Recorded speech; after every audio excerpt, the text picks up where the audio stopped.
There's a point that every leader hits where what's happening on their team is starting to just not make sense because you've given the feedback. You've said it clearly, you have reinforced it, you have made sure that it shows up in the work, you've anchored it to behaviors, you've been specific. Like you've done everything that you know how to do in terms of delivering feedback well, and it's still not sticking.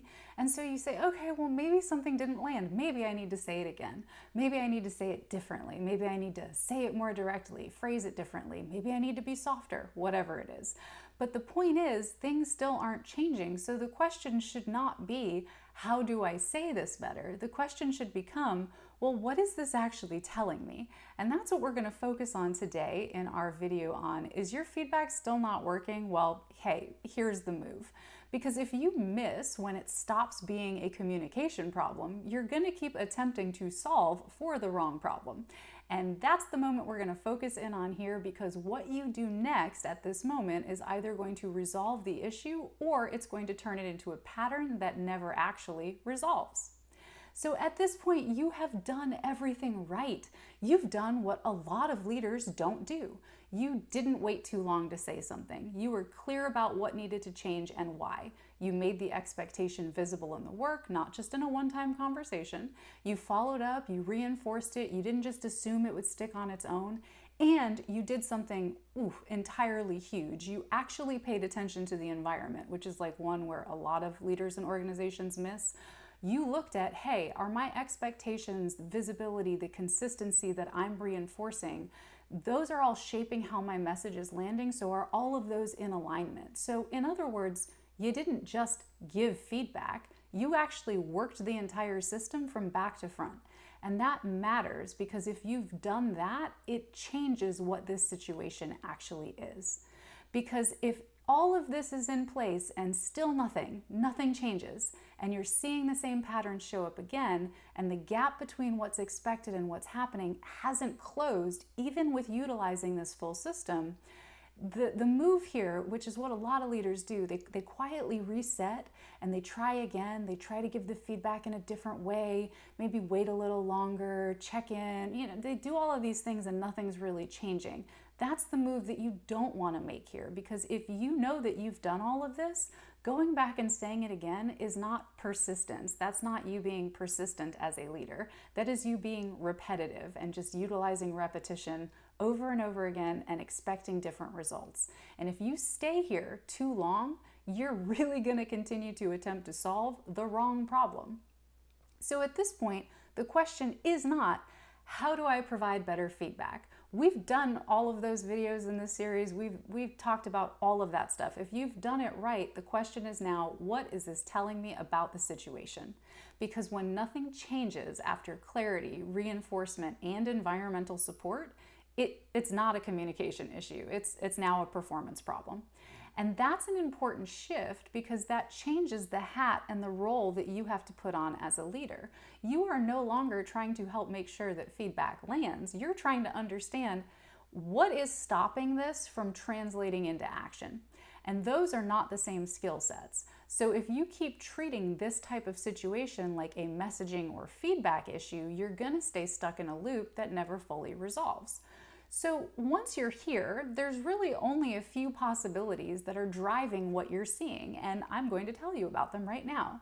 The first is either the expectation still isn't as clear as it needs to be in practice, not just with your words, but in practice, so we've got a clarity issue, or the person may not have the skills yet required to execute on it consistently, or something in the environment is working against the behavior you're trying to reinforce, like priorities, time, competing signals, lack of visibility, things like that.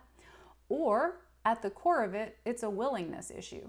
They understand what to do, they're capable of doing it, the environment supports it, all of these things are in place, and yet they're still not doing it. So your job now as a leader is to accurately identify which of these you're dealing with, because each one is going to require a different approach that we're going to jump into here in just a sec. So I want you to remember to always look below the surface. We're going to look below the surface behavior and we're going to try to figure out what conditions are leading to it. And where this breaks down usually is that leaders are jumping to guessing as to what the why is behind, well, why isn't the behavior changing?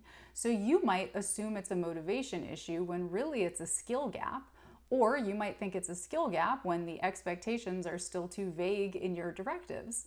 Or you may assume, oh, maybe I wasn't clear enough when really your clarity was on point, but the environment is sending mixed signals about what matters to that team member. So the risk here is acting on the wrong thing. So instead of guessing, we want to look for evidence in the work. What are they doing differently? Where in the work are things breaking down? Which behaviors are consistent, which aren't? Because if you misdiagnose at this stage, you're going to end up applying a solution that's not designed to treat the symptom that you're seeing. And you're going to start thinking to yourself, man, gosh, nothing is working, when really it's just your approach is not aligned with the problem. So once you know and you have determined through evidence which of the four you are dealing with, the next move gets a lot clearer. So let's jump into how we kind of look at these four and what we do when we find them in practice. So if it's clarity, we as the leader have to define the work. So the goal is not to repeat yourself, it's to translate that expectation into the work in a way that your team member can actually follow, which usually means getting out of general language and into specifics. So for example, instead of saying be more proactive, you are saying like, before you send this to me, I want you to check these 3 things. That's what being proactive looks like to me. And instead of saying something like keep me posted, it becomes send me an update by Thursday with where this stands, what changed, and what you need. You are defining what good looks like in a real example, not just describing it in generalities. You're narrowing the conditions. When this happens, here's what I expect you to do. And you're setting checkpoints so that the work doesn't go off course before you see it again. Then you ask them to walk you through how they are going to approach it. So at this stage, clarity isn't about what you've already said, it's about what can they now execute on without having to guess. So if they are still having to interpret your feedback and do some guesswork, then you haven't been clear enough. So that's how you fix a clarity issue. We're going to define the work. If it's a skill issue, we have to coach the how. So if we're looking at skill, it's not a feedback issue. It's not going to fix it because they don't just need to know what's wrong. They need to know, well, how am I supposed to do this differently? And that is where you shift and put on another one of those leader hats from telling to coaching. So you're not just giving directives anymore. You are coaching them through how they execute on this skill. To do this, you start by breaking the work down and asking them to walk you through how are you approaching this project or this task? How are you thinking about this? What steps are you taking before you get there? This is where you need to be a very good question asker and also a very good listener so that you can understand where in their internal process things are breaking down. And it lets you see where that might be going off track. And from there, then you can get specific on the how. Now you understand where it's breaking down. Now you can kind of coach into not just, hey, this needs to be better, but here's how I would approach this part and here's why. And I understand that you were thinking about structuring it this way because of this, but here's why this structure makes more sense for the outcome that we're trying to produce, right? So we're moving from telling to coaching. You're modeling the thinking, not just the outcome. And in this moment, because you're a coach, and if you're coaching someone, you have to stay close to the person that you are coaching. You are not micromanaging them. You are working closely with them to coach the behaviors until they can become consistent on their own. So for a short period of time, you are going to have to stay closer to the work. You are going to have to review earlier drafts, check in before it's finished, give input while they're still building the skill set, not after the fact. So the goal here is not just to fix one instance. The goal is to build capabilities that your team member can repeat consistently. And once that capability starts to build, that's where you as the leader can step back. But in the short term, it should feel more hands-on because that's what it takes to close a skill gap. For environment. So there are 4 different things that can come into play in the environment. We're going to break those down here. But at the actual heart and core of this slide, the message is these 2 rectangles here should be the same size. And the reason they should be the same size is because they should mirror each other. Your stated expectations should mirror the actual incentives and pressures that are going on in the environment.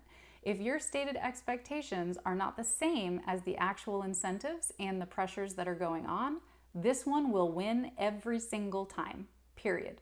So there's 4 different areas you have to look at. The first, you need to look at how you're measuring and reinforcing the work. What are you constantly giving attention to? If you, as the leader, are telling your team, I need you to produce quality work, but when you're reviewing it for speed, and you are really looking at how quickly did you get this to me, how fast is the turnaround time? If that's what you're doing versus you're saying that you want quality, people are going to prioritize time over quality. So in that case, you would need to change what gets reviewed and how often. Look at the work for quality before it's finished. Call out what meets the standard, what doesn't. Make that a part of regular check-ins. The second thing is, if you have priorities that are constantly shifting or are unclear, you've got to narrow them. So as a leader, it's your role to narrow those priorities. You've got to be explicit about what is going to take precedence when trade-offs inevitably come up. Because when everything feels important, people are going to default to what's visible, what are you checking on, not necessarily what matters most. So you've got to remove that ambiguity by stating very clearly, hey, we have X priority and Y priority, and if they end up conflicting, I want you to prioritize this one over this one. If you do that, it's much more clear for them, promise. The third one is time. If time is a constraint in the environment, you as the leader either have to do one of 2 things. You need to either A, adjust the timeline, or B, adjust the scope. If neither of those change, the expectation is not going to hold under pressure. It has to be realistic, like what you're asking them to deliver within that time, it has to be realistic, not just like in ideal theory land, it would be great if you could, right? We've got to make sure that the expectation is reasonable. And finally, the 4th area, if the work is not visible enough for reinforcement to stick, you've got to build checkpoints in to see the work while it's still in progress, not after it's already done. So you want to align what gets attention, what gets prioritized, and what gets reinforced with what you're asking for. And once all of those signals match, the behavior becomes so much easier to sustain because people follow what the environment reinforces, not just what you say. So we want these 2 to be equal in weight and align with each other. Finally, everyone's least favorite, will. If it's a willingness issue, we have got to set the standard and we have to enforce the standard. And this is where leadership becomes a decision. Your team member understands, they're capable, the environment supports it. You've done everything on your end that you can do, but the behavior still isn't changing. So at this point, continuing to coach the issue sends a signal that like, hey, this expectation is kind of optional because nothing is happening and I'm setting the expectation and you're not aligning to it, and then I'm just continuing to coach you on how you should align it, right? At this point, what you need to do is you need to reset the expectation very clearly and very directly. You're going to name the behavior. You're going to restate what's required, you're going to be explicit about the standard moving forward, and you're going to remove ambiguity about what good looks like. And the most important part, you are going to connect that expectation to consequences. Not in a vague or implied way, but being clear about, hey, this is what's going to happen if the behavior doesn't change. We are going to be addressing it, we're going to be documenting it, and here's the stages of escalation that we're going to go through if this behavior does not change to meet the expectation of the team. Then, as a leader, another hat that you get to put on, you've got to start documenting the pattern. You need to capture specific examples of where the expectation is not being met, what you have discussed with this team member, and what you agreed to with this team member. Remember, always keep those observations grounded in observable behavior. That's why we call them observations. It's not your opinion, it's observable behavior. And create consistency in how it's addressed and what the frequency or cadence of having those check-ins are. You also have to set a clear timeline for change with the person that you're having this conversation with. And you need to set a window and a time frame for, hey, the behavior has to shift within this period of time, or this is how it's going to escalate. So the goal here is not to explain the feedback better, it's to be consistent that what you've said matters.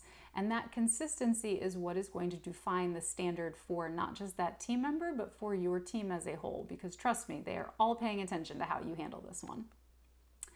So what's driving it? When you're trying to figure out why something isn't changing, this is the lens to run it through. Start by asking two simple questions. Can they do it, and will they do it? And if they can do it and they're willing, but it's still not showing up consistently, you're likely dealing with a clarity issue. Something about the expectation just isn't translating into the work yet. If they're willing but they can't do it consistently, then that is going to point to a skill problem. You need to coach the how, not just repeat the what. And if they can do it but they're not doing it, that's where willingness, which is what we just talked about, comes into play. And that's where you have to set and enforce the standard.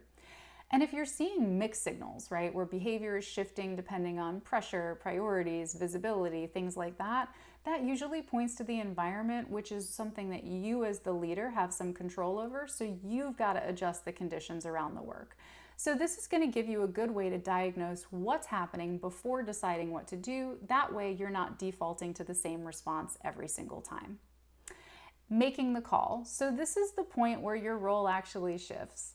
Up until now, you have been working to make the feedback land, getting clear, reinforcing it in the work, adjusting the conditions, all of that.